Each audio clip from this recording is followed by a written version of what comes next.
안녕하세요. 구독자님이 공유해주신 판결 내용인데요. 대법원 판결입니다. 저도 이게 무슨 일인가 해서 보니까 주식시장에서는 이런 일도 있었고 실제로 법원에도 가는구나 라고 알게 된 사건입니다. 제가 회사 이름을 알 수 있을까 찾아봤는데 못 찾았고, 찾았다 하더라도 공개하면 안 될 것 같아서 그냥 주식회사로 하도록 하겠습니다. 자, 이 사건은 이제 꽤 오래전이죠. 이제 20년 전의 일입니다. 2001년 1월 19일에 선고가 됐으니까 지금으로부터 20년 전. 상한가가 15% 시절이죠. 상한가 30% 된 것도 이제 얼마 안 됐긴 했죠. 자, 그래서 어떤 일이 있었나 보니까 주식회사의 대표이사가 일단은 분식 결산을 했습니다. 분식회계를 한 거죠. 그래서 재무제표가 허위로 작성이 된 겁니다. 아주 아름답게 재무제표를 만들어서, 분식이라는 게 화장을 한다는 거잖아요. 떡볶이 분식집이 아니라 분을 바른다.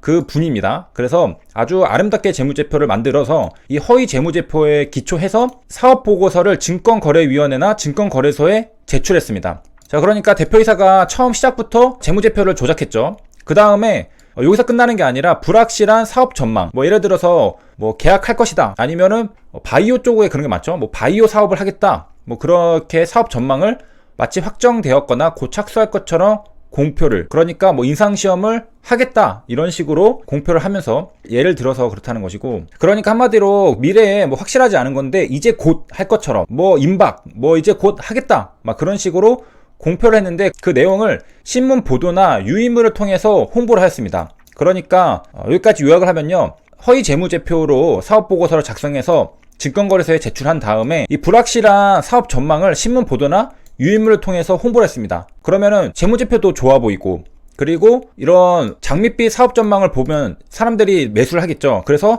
주가가 상승했습니다. 전형적인 주가 조작이라고 볼 수가 있겠죠. 자, 그런 다음에 상승을 하니까 자신이 지배하는 주식을 매도하였습니다. 그러니까 호재 뉴스로 주가를 띄우고 고점에서 주식을 매도했습니다. 그래서 이 대표이사는 상당한 경제적 이득을 얻었죠.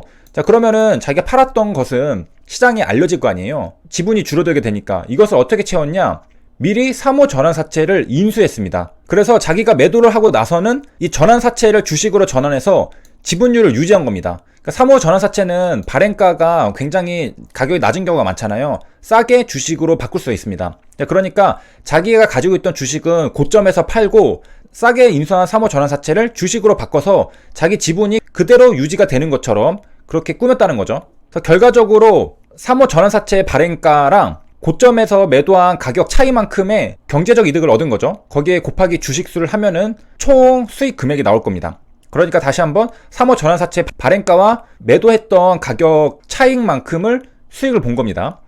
자, 그렇게 해서 지분율을 유지했는데, 요것은 증권거래법상 사기적 부정거래 행위에 해당한다고 한 사례가 바로 이 대법원 판결입니다. 자, 그래서 증권거래법에서는 이 부당한 이득을 얻기 위해 가지고 고의로 이 허위의 시세, 허위의 사실, 기타 풍설을 유포하는 행위를 금지하고 있습니다. 자, 여기서 보면은 이 대표이사 같은 경우에는 재무제표를 허위로 기재를 했죠.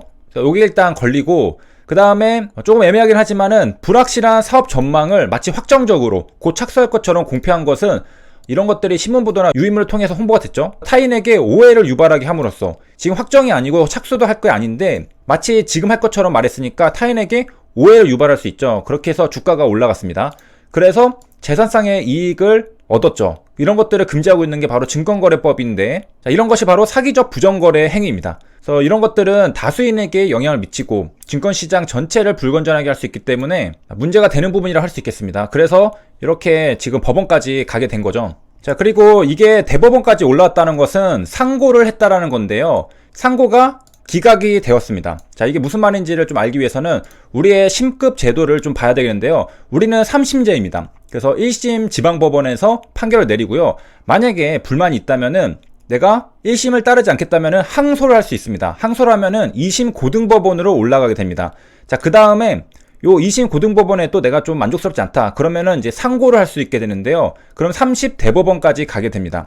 자, 요게 2심이랑 30은 조금 다르다고 볼 수 있는데, 자, 여기 보면은 중요한 법률적 다툼이라고 써져 있죠. 항소 같은 경우에는 1심을 따르지 않는다라고 했는데, 상고는 법률적 다툼이라는 말을 쓰고 있습니다. 자, 이게 무슨 말이냐면요. 자, 항소심에서는 원심 판결의 사실 인정 이런 것들을 따지는데요. 이 상고심, 그러니까 대법원으로 갈 경우에는 이 사실 인정의 잘못을 따지는 게 아니라 법리 해석에 대한 잘못맛을 따지는 것이 원칙입니다. 그러니까 항소랑 상고랑은 그 단계가 올라가는 거는 비슷하지만은 이 원칙이 다르죠. 그러니까 한마디로 상고는 판결에 영향을 미친 이 헌법, 법률, 명령, 규칙에 위반이 있다라는 것을 이유로 드는 때에만 우리가 상고를 걸 수가 있습니다. 그래서 절대적 상고 이유가 이제 민사소송법 제424조에 있는데, 예를 들어 뭐 법률에 따라 판결 법원을 구성하지 아니한 때, 법률적 다툼인 거죠.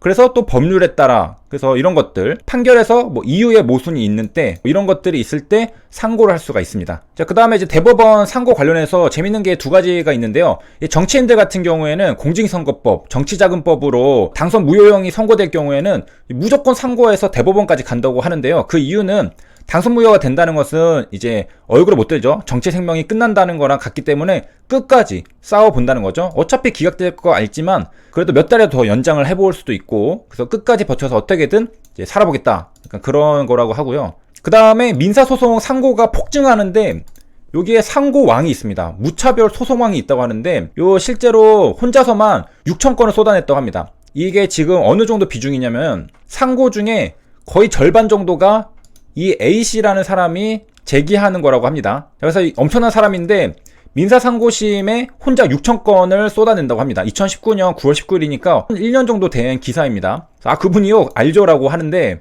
소송을 굉장히 많이 내고 있다는데, 이 사람이 와서 또 막 난동을 피우는 건 아니고 그냥 딱 서류만 접수하고 간다고 하는데, 한 번 올 때마다 소송 서류를 뭐 이만큼씩 들고 온다고 하면서 두 손을 위아래로 펼쳐 보였다고 하니까 엄청난 수량이죠. 6,000건이면은 1년에 엄청나죠. 아무튼 계산만 해도. 그래서 실제로 상고심 접수 건수를 보니까 1년 동안 지금 15,000에서 2만 건을 올라갔는데, A씨 거만 제거를 하면은 오히려 줄었습니다. 그런데 이렇게 급격하게 증가를 시키는 것은 A씨의 역할이 컸다. 혼자서 상고심을 굉장히 많이 접수를 했다.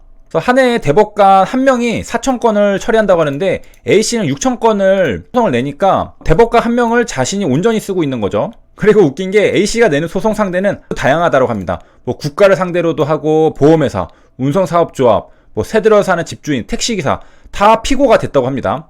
그래서 피고 중에는 또 현직 대법관도. 그러니까 경계가 없이 나랑 만나는 모든 사람들은 나의 소송 대상이다. 보니까 이제 교통사고를 당했는데 소송을 걸어서 패소됐습니다. 그래서 이제 패소를 하니까 이 재판을 맡은 판사, 국가를 상대로도 손해배상 소송을 내고, 또 이것도 계속 상고로 넘어가겠죠. 자, 그런데 이분은 뭐 난동을 피우는 건 아니고 소동을 피우는 건 아니고 조용히 왔다가 조용히 돌아가는데, 조용히 엄청난 서류를 들고 와서 조용히 내고 간다는 거죠. 자, 그리고 상고심이 많은 이유를 보니까 이 소송을 낼 때 요건을 갖추지 못하고서 낸다고 합니다. 이럴 경우에는 각하 처분을 받거든요. 요건을 갖추지 못하면 각하 처분입니다. 자, 그때 또 이거를 또 재심을 내서 다툰다고 합니다. 그래서 하급심보다 상고심이 더 많은 이유라고 합니다. 그래서 뭐 이런 경우도 있다라고 하고요. 자, 그래서 이번 시간에는 증권시장에서 전환사채를 이용해서 주식회사 대표이사가 주가 조작을 한 사례를 살펴봤습니다. 자, 이거는 대법원 올라왔으니까 상고겠죠? 그런데 이제 주문은 어떻게 됐냐? 상고를 기각했습니다. 자, 상고인은 뭐 당연히 뭐 피고인이겠죠? 어떻게든 조금 더 죄를 줄여보려고 했던 그런 노력이겠습니다. 자, 그 다음에 다음 시간에 시간이 난다면은 대표이사가 구체적으로 어떠한 일들을 했는지도 나와 있는데 한번 같이 보도록 하겠습니다. 여기까지 시청해주셔서 감사합니다.